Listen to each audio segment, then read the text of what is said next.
जय जगन्नाथ जय जगन्नाथ। आमर पानी पानी रे तत्व आपण देखंतु वर्तमान वर्षा होकर सब बन्या। अच्छा, ये जो बन्याटा है समस्त पानी अर्थात जलीय पदार्थ सब मिसिले ना अलग अलग रहिले? उत्तर आसो सब मिसिले। ताले सब जदि मिसिले कोठी गले? समुद्र को गले। समुद्र बाष्प होकर आपंकर आकाश को गले। आकाश में मेघ होकर पुणी बरसिले। अच्छा, विश्व ब्रह्मांड को धोइबार क्षमता आमर अच्छी कि? आमे तो विश्व ब्रह्मांड को अवर्जना करने क्षमता आमर अच्छी। आमे विश्व ब्रह्मांड को नष्ट करने क्षमता आमर अच्छी। आमे जीव जगत को ध्वंस करने क्षमता आमर अच्छी, किंतु आमे सर्जना करने क्षमता आम पाखे खूब कम, 10%। 90% ध्वंस करने क्षमता। ठीक ना? आमे वर्तमान जो पानी पीऊे, आमे शुद्ध पानी पीऊे। शुद्ध पानी आसला कौटू?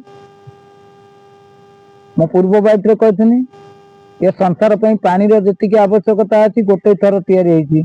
पवन आवश्यकता जी अच्छी गोटे थर तैयारी। वसुधार आवश्यकता अर्थात माटीर आवश्यकता जी अच्छी गोटे थर तैयारी। सूर्य गोटे थर अच्छा। आपणकर जीव जगत जहाँ से कथा तो आम कह नहीं। बर्तमान तो विज्ञान में केते कौन जीव जगत तैयारी होती आम से कथा कहीपर नहीं। आप चिंता करूँ जो पानी आम पीऊे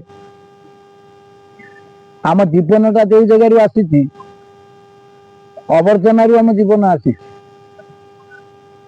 पितामाता संयुक्त होगापर आम जो मातृगर्भ रही मातृगर्भ भितर जो ताको विज्ञान माध्यम आप देखिपे। ज्ञान तो महापुरुष मैंने कही आम ज्ञान कथाटा जानी प्राक्टिकल विज्ञान माध्यम भी देखुचु। आप चिंता करूँ ए जीव यही शरीर भितर जो जीवन शक्ति जो ब्रह्म शक्ति प्रभुंकर अच्छी से केते जंत्रणा भितर थिला। सेठी किछि बाछ विचार नथिला। पूज रक्त भितर मलमूत्र भितर ए जीव थिला। ए जीव जतले पदा को पळै आसिला एठी सब गुड़ाक खोजा गला। भल पिंधिबा, भल खाइबा, भल रहिबा, भल शोइबा, सब भल निजको सुंदर करी गढ़िबा, माने जिते गुड़िए भल जिनस अच्छी आम सबू ताकू खोजिले, खोजबार व्यस्त रहिले समस्ते। जिते आम मनुष्य अच्छे, मनुष्य तो मु तो मनुष्य टी मत कष्ट होगापी 560 वर्ष तले मनुष्य थे ना। मनुष्य दे दिव्य ज्ञान देखी सतोष भगवान लोक आम जी लोक बर्तमान अच्छा आम समस्ते ए कमती ना।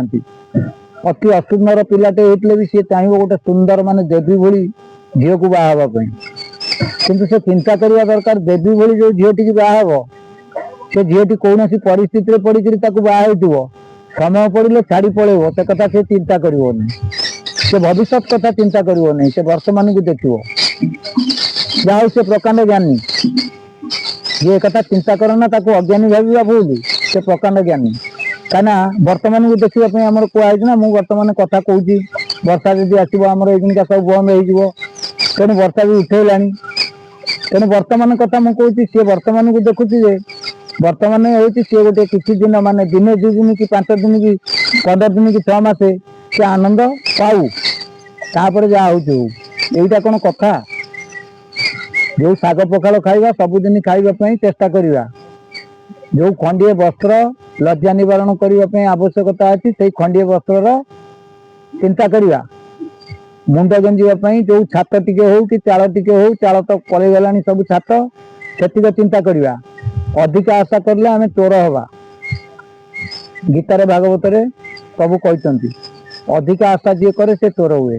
मो स्थिति जा मुझे स्थिति जब रही मोर जोटा मु जो प्रकार भाव मुझे प्रकार अभाव अनाटन भितर गति करती से अभाव अनाटन भितर जी गति करुव मुझे सुंदर अच्छी मुझे गोटे मो रूप अनुसार मुझे गोटे बासा होती मुझे तिष्ठिबी। जदि मु अधिक आशा करमी ताले मो अवस्था खराब हो। मु गोटे सुंदर झील देखिक बाहर जाइमी से छाड़ी पड़ेब से मो अवस्था कौन हम ସେତେବେଳେ ବାଇଗଣ ପୋଡ଼ି ନଥିବ କି କଇଁଚିଆ ହେଇନଥିବ, ମାନେ କଇଁଚିଆ ହେଇଥିବ ଖାଇ ହବନି। ସେଠୁ ପରିସ୍ଥିତି କ'ଣ ହବ? ପରିସ୍ଥିତି ହେଉଛି ଯତ୍ନ ହବ। ମୁଁ ସେତେବେଳେ ଆଉ ବାହା ହେବାକୁ ଚାହିଁଲେ ମତେ ଝିଅ ମିଳିବ କି? କାରଣ ସେତେବେଳକୁ ମୁଁ ଦୁବେଇ ବର ହେଇଯାଇଛି। ଏ କଥା ଟିକେ ଚିନ୍ତା କରିବା ଦରକାର। ମାନେ ଭାଗବତରେ ସମ୍ପୂର୍ଣ୍ଣ ମହାପୁରୁଷ ବୁଝେଇଛନ୍ତି। ସମ୍ପୂର୍ଣ୍ଣ ମହାପୁରୁଷ ପ୍ରଭୁ ଭଗବାନଙ୍କ ମୁଖ ନିଶ୍ଚିତ ବାଣୀ ଜଗନ୍ନାଥ ଦାସ ଓଡ଼ିଆରେ ଅନୁବାଦ କରିକିରି ଆମ ଗୁଇ ଲୋକଙ୍କ ମାନଙ୍କ ପାଇଁ ପୁରା ଅତି ପ୍ରାଞ୍ଜଳ ଭାବରେ ବୁଝେଇଛନ୍ତି। ଅଧିକ ଆଶା କରିବା, ଅଧିକ ଲୋଭ କରିବା, ଅଧିକ ଖାଇବା, ଅଧିକ ଶୋଇବା, ଅଧିକ ପିନ୍ଧିବା, ଯେତେ ଗୁଡ଼ିଏ ଅଧିକ ଜିନିଷ କରିବା ଆମର ସବୁ କ୍ଷତିର କାରଣ। ତେଣୁ ଆମକୁ କ'ଣ କରିବାକୁ ପଡ଼ିବ ନା ମାପଟୁ ଭିତରେ, ଯେଉଁଟାକି ଆମ ସ୍ଥିତି ଯାହା ଅଛି ଆମେ ସେଇ ସ୍ଥିତିରେ ରହିବା। ଅର୍ଥାତ ଆମେ ଶାଗ ପଖାଳ ଖାଉଛେ, କିଏ ତାଙ୍କର ଚିକେନ ବିରିୟାନୀ ମଟନ ଖାଇଲେ ଆମେ ସେ କଥା ଯେ ଚିନ୍ତା କରିବା, ଦୁଃଖ ପାଇବା। କି ତାଙ୍କ ସାଙ୍ଗରେ ମିଶିକିରି ଯଦି ଗୋଟେ ଦିନ ଖାଇଦେବା, ଆମ ଘରେ ଆଉ ଆମ ଶାଗ ପଖାଳ ଆମକୁ ରୁଚିବ ନାହିଁ। ତେଣୁ ଆମେ କ'ଣ କରିବା ନ କରିବା ସେଟା ଆମ ଉପରେ ନିର୍ଭର କରେ। ତେଣୁ ଆମେ କ'ଣ କରିବାକୁ ପଡ଼ିବ? ଆମକୁ ଆମ ସ୍ଥିତିରେ ରହିବାକୁ ପଡ଼ିବ। କାହିଁକି ନା ଯାହା ପ୍ରଭୁ ଆମକୁ ଦେଇଛନ୍ତି ଆମେ ସେତିକିରେ ସନ୍ତୁଷ୍ଟ ରହିବା ଦରକାର। ରଜା ତାଙ୍କର ରାଜ୍ୟ ପାଇବେ। ରଜା ଯିଏ ହେବା କଥା, ପୂର୍ବ ଜନ୍ମର ତାଙ୍କର ସୁକୃତ ଅଛି, ସେ ରଜା ହେବେ। ରାଜା ଘରେ ଯିଏ ଜନ୍ମ ହେବ ସେ ରାଜା ପୁଅ ହେବ। ମୁଁ ଭିକାରୀ ଘରେ ଜନ୍ମ ହେଇଥିଲି ଯେ ରାଜାଙ୍କ ଭଳି ଢାଞ୍ଚାରେ ଚାଲିବି, ଏଇଟା କେତେ ଦୂର ଠିକ୍? କିନ୍ତୁ ବର୍ତ୍ତମାନ ଆପଣ ଦେଖିବେ ସମସ୍ତଙ୍କର ଢାଞ୍ଚା ରାଜ ଠାଣି ରହୁଛି।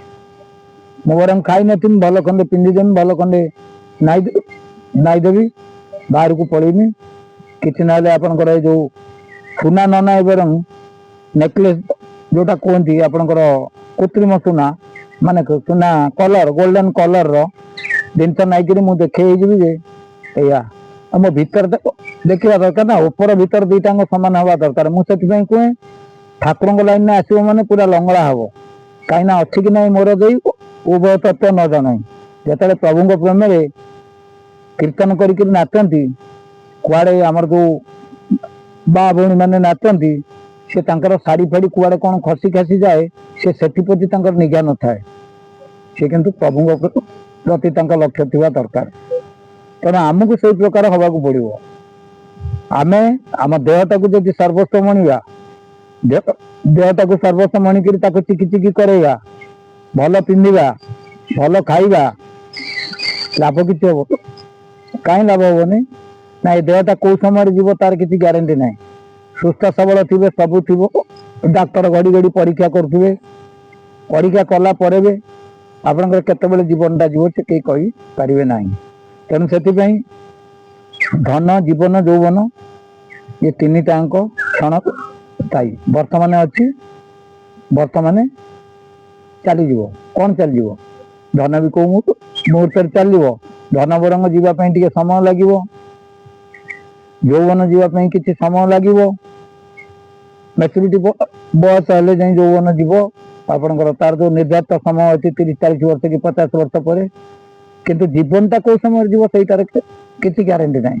ତେଣୁ ଏ ଶରୀରକୁ ଏତେ ସୁସ୍ଥ, ସୁନ୍ଦର, ସବଳ କରି ରଖି ଆମେ ଏଇ ଯେଉଁ ଭଲ ପିନ୍ଧିକିରି, ଭଲ ନାଚିକିରି, ଭଲ ଗାଇକିରି, ଭଲ ଦେଖେଇକିରି ଏଇଟା ଯେଉଁଟା କରିବା, ଏଇଟା କେତେ ଦୂର ଆମେ ଠିକ୍ କରୁଛେ କି ଭୁଲ କରୁଛେ ଆମ ନିଜକୁ ନିଜେ କେବେ ଆମେ ପଚାରୁଛେ କି?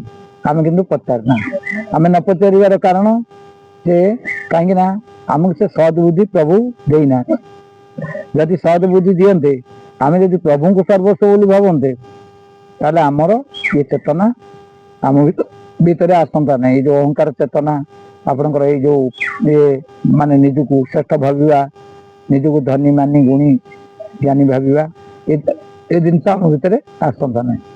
ତେଣୁ ଆମକୁ କ'ଣ କରିବାକୁ ପଡ଼ିବ ନା ପ୍ରଭୁଙ୍କ ପାଇଁ କିଛି କରିବାକୁ ପଡ଼ିବ। ପ୍ରଭୁଙ୍କ ପାଇଁ କିଛି କରିବା ମାନେ ନୁହେଁ ଯେ ଆମର ଯେଉଁ ମାନେ ପଥର ପାଷାଣ ମୂର୍ତ୍ତି କି ଆପଣଙ୍କର ଚିତ୍ରପଟ ରଖିକିରି ଭୋରୁ ଉଠିକିରି ଫୁଲ ତୋଳିକିରି ନେଇକିରି ଠାକୁରଙ୍କୁ ଦେଇକିରି ସବୁ ଯାକ ଦୁଃଖ ଜଣେଇବା। ପୁଅ ବାହାଘର କର, ଝିଅ ବାହାଘର କର, ସେ ଅମକ ଚାକିରି କରା ମୁଁ ସେ ଜାଗା ବାଡି ମାମଲତି ଲାଗିଛି ଟୁଟୁ ଅମକ ଲୋକ ଏତେ ଟଙ୍କା ନେଇଥିଲା ଜାଗାଟା ଦବ ବୋଲି ଦେଲାନି ସେ କଥା ବୁଝ। ପ୍ରଭୁ ଏକଥା ବୁଝିବା ପାଇଁ ଠିକା ନେଇନାହାନ୍ତି। ପ୍ରଭୁ ଏକଥା ବୁଝିବା ପାଇଁ ଠିକା ନେଇନାହାନ୍ତି। ଠିକା ନେବେ କେମିତି ନା ତମେ ଯଦି ମାଲିକ କତିରେ ଜଣେ ମାଲିକ ପାଖରେ ଠିକ ସେ ଥିବ ଠିକ ସୁଚାର ରୂପରେ ଥିବ ତାହେଲେ ତମେ ଯାହାଟା କହିବ ସେ ମାଲିକ ବୁଝିବ ତମର ଅଭାବ ଅନାଟନ ଭଲ ମନ୍ଦ ଯାହା ପୂରଣ କରିବା କଥା କରିବ। ଆଉ ତମର ତ ତମ ନିଜ ଉପରୁ ଅହଙ୍କାର ଯାଇନି ତମେ କଣ ଟିକେ କରିପାରିବ। ତମେ ବର୍ତ୍ତମାନ ନିଜକୁ ଯେତେବେଳେ ତମ ନିଜ ଉପରେ ପୂର୍ଣ୍ଣ ବିଶ୍ୱାସ ଅଛି ମା ଦ୍ରୌପଦୀଙ୍କ ଭଳିଆ ମାନେ ଆଗେ ଶାଢୀକି ହଉଛି ଟଣିଲେ ହାତୀ ହାତରେ ତାପରେ ଗୋଟେ ହାତରେ ତାପରେ ସେତେବେଳକୁ ପାଟିରେ ଆଉ ତମେ ତ ତମ ଉପରେ ବର୍ତ୍ତମାନ ତମର ତ କହିଲେ ନ ସରେ ତମର ଯୋଉ ଧନ ଗର୍ବ ଜୀବନ ଗର୍ବ ଯୌବନ ଗର୍ବ ମାନେ ଲୋକ ସମ୍ପର୍କ ଗର୍ବ ସେ ଗର୍ବ ତ ତମ କତିରୁ ଯାଇନାହିଁ। ପ୍ରଭୁ କାହିଁକି ତମକୁ ସାହାଯ୍ୟ କରୁଛ। ପ୍ରଭୁ ସାହାଯ୍ୟ କରିବାର କିଛି ପ୍ରଶ୍ନ ଉଠୁନାହିଁ। କାହିଁକି ଉଠୁନାହିଁ ନା ଯେତେବେଳେ ପର୍ଯ୍ୟନ୍ତ ତମେ ନିଃସ୍ୱ ନ ହେଇଛ ସେତେବେଳେ ପର୍ଯ୍ୟନ୍ତ ପ୍ରଭୁ ତମ କତିକି ଆସିବେନି। କାହିଁକିନା ତମର ଯୋଉ ଭକ୍ତି ଭାବ ତମେ ଦିନେ ଖାଇବାକୁ ଦେବ 8 ଦିନ ଉପାସ ରଖିବ ଠାକୁରଙ୍କୁ ଠାକୁର ଖାଲି ତମ କଥାରେ ଅଛନ୍ତି। ଆଉ ତମ ଘରେ ଯଦି କାହାକୁ 3 ଭକ୍ତ ଜାଗାରେ 2 ଭକ୍ତ ଝିଅ ସିଏ ତମକୁ ପଚାରିବେ ତ। ଆଉ ତମେ କଣ ଦିନେ ଅଧେ ଠାକୁରଙ୍କୁ ଫୁଲ ଟେ ଖୋପାଡ଼ି ଦେଇକିରି କି ଧୂପ ଟେ ବୁଲେଇ ଦେଇକିରି ଠାକୁରଙ୍କୁ ଡାକିବ ଠାକୁର ତମକୁ ସାହାଯ୍ୟ କରିବେ। ତମେ ଠାକୁରଙ୍କୁ ଭାବିଛ କଣ କହିଲ ମୁଁ ସେ ଭାଷାଟା ତ କହିପାରିବିନି। ତମେ ଠାକୁରଙ୍କୁ ମାନେ ଅତି ନିମ୍ନ ଭାବିକିରି ତମେ ତାଙ୍କୁ ଯୋଉ ଡ୍ୟୁଟି ଦବ ସେ ଡ୍ୟୁଟି ଖାଲି ସେ କରିଦେବେ ବୋଲି ଖାଲି ଠିକା ନେଇକିରି ଅନେଇକିରି ବସିଛନ୍ତି। ଆଉ ସେ ଖାଲି ଖାପଙ୍ଗିରି ଆସିବେ ତମ କଥା ବୁଝିଦେବେ। ଜଣେ ଜଣେ କୁହନ୍ତି ହେ ପ୍ରଭୁ ତମ କଥା ବୁଝ। କାଲି ନା ପରଦିନ ଆମ ଘର ପାଖରେ ଜଣେ ଅଛି କହିଲା ଫୁଲ ଗଛ ଡାଳଟାକୁ କିଏ କାଟି ଦେଇ ତା ବଂଶ ବୁଡୁ କୂଳ ବୁଡୁ ହେ ପ୍ରଭୁ ତମେ ତା ବୁଝ। ଆରେ ପ୍ରଭୁ କଣ ତମର ଦରମାଖିଆ ଚାକର କିରେ ଫୁଲ ଗଛଟା କାଟିଦେଲା କିଏ କି ଷଣ୍ଢ ଖାଇଲା କି ମାଙ୍କଡ ଖାଇଲା ପୁରା ଦେଖେଇକିରି 10-15 ମିନିଟ କାଟିଲା। ମାନେ ତାର ଯେତିକି ଜାଗା ଅଛି ଆଉ ଗୋଟେ ଅଂଶର ତାର 3 ପୁଅ ତାର 3 ପୁଅ 3 ବୋଉ ତାଙ୍କର ମାନେ ପୁଅ ନାତି ଯେତିକି ଇଏ ଗୋଟେ ଅଂଶ ଆରେ ଗୋଟିଏ ପୁଅ ଗୋଟିଏ ବୋଉ ଆରେ ପୁଅ ନାତି ଯେତିକି ଆକୁ ସର୍ଟ ହଉଛି କିଏ କୋଉଠି ଛାପ ପକେଇଲେ ବି କହୁଛି। ତାହେଲେ ଏଇମାନଙ୍କ କଥାରେ ଯଦି ପ୍ରଭୁ ରହିବେ ତାହେଲେ ପ୍ରଭୁଙ୍କୁ ଯିଏ ଦିନ ରାତି ଡାକୁଛନ୍ତି ତାମାନେ ପ୍ରଭୁ ବୋଧେ ତାଙ୍କୁ ମାରିଦେବେ ଏମାନଙ୍କୁ ବଞ୍ଚେଇକି ଦେଖିବେ ଏମାନେ ସବୁ କଳି ଯୁଗର ବିହନ ହେବେ। ଆଉ ଜୟ ଜଗନ୍ନାଥ ଜୟ ଜଗନ୍ନାଥ।